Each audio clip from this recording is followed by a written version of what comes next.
আজকে আমার আর অর্পণের মধ্যে পুশ আপ ব্যাটল হবে, আর আজকে যে হারবে সে আইসক্রিম খাওয়াবে। তো চলো দেখা যাক কে হারে আর কে আইসক্রিম খাওয়ায়। এখন আমরা দুজন মিলে পুশ আপ করবো, আর যে আগে থেমে যাবে সে হেরে যাবে।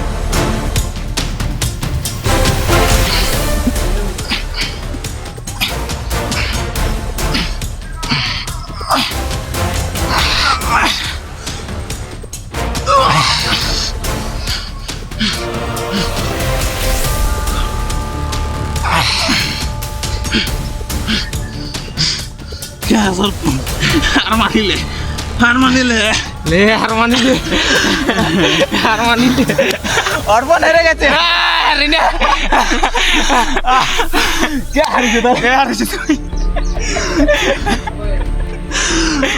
আমরা দুজন একসাথে থেমেছিলাম পুশ আপ করতে করতে, কিন্তু অর্পণ 30টা পুশ আপ করেছে আর আমি 35টা, তার জন্য আমি জিতে গেছি। এখন আমাকে অর্পণ আইসক্রিম খাওয়াবে। তো চলো, যেহেতু আমি জিতে গেছিলাম তাই আমি আইসক্রিম পেয়ে গেছি। আর তোমরা যদি আইসক্রিম খেতে চাও তাহলে সাবস্ক্রাইব করো।